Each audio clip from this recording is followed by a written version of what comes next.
Sell the house. Those 3 words started the biggest fight of their marriage. Maya wanted a fresh start. Daniel refused.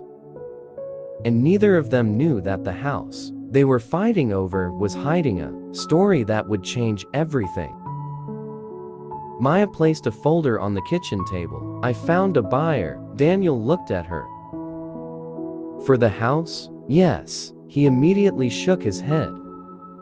No. Maya stared at him. You didn't even look at the offer. I don't need to. Daniel, this house is falling apart. We could sell it, pay off our debts, and finally move somewhere better. I said no. Maya's frustration exploded. You always say no. Daniel remained silent. She picked up the folder. You know what? Sometimes I feel like you're more married to this house than you are to me. Daniel looked hurt, but he said nothing. That evening, Maya showed Daniel pictures of the house they could buy. It had a beautiful kitchen, a large living room, a small garden, and enough space for the family they hoped to have someday. Look, Maya said, we could finally have a normal life. Daniel looked at the pictures. For a moment, he smiled. Then he pushed the phone back toward her. I'm sorry. Maya couldn't believe it. You're choosing this old house over our future? Daniel quietly replied. You don't understand. Then explain it. But he didn't.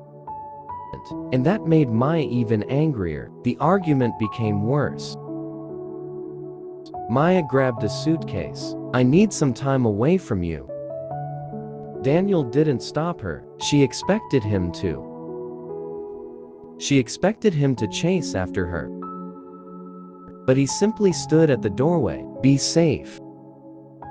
Maya left with tears in her eyes.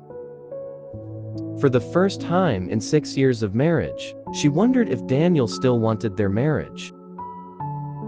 The next morning, Maya returned to collect some clothes. Daniel wasn't home. While looking for an old document, she opened a drawer in their bedroom. Inside was a small wooden box. She had never seen it before. There were photographs inside.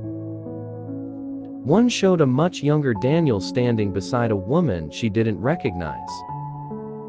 Another showed the same woman standing in front of the house. And behind the photographs was a handwritten letter. Maya began reading. Her expression slowly changed. The woman in the photographs was Daniel's mother, and the house wasn't simply a house. It was the place where Daniel had grown up, but the letter revealed something Maya never knew. Years earlier, Daniel's mother had become seriously ill. She had been struggling financially.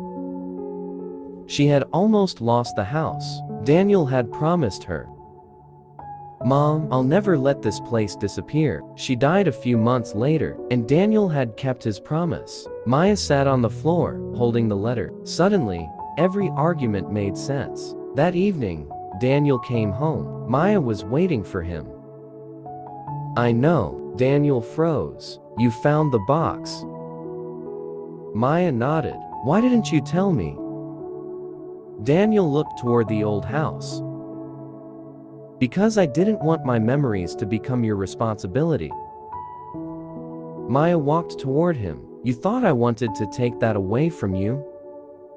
I thought you wanted a future. Maya's eyes filled with tears. I do. She took his hand. But I wanted a future with you. The next morning, Maya had an idea. Instead of selling the house, they would renovate it. They would keep the original walls, keep the old wooden door, keep the little garden where Daniel's mother had planted flowers. But they would also build the future Maya wanted, a bigger kitchen, a new bedroom, a beautiful living room, something old, something new, something that belonged to both of them. Months later, the house looked completely different, but one thing remained untouched. The old wooden door. Daniel stood beside it with Maya. He smiled. You were right.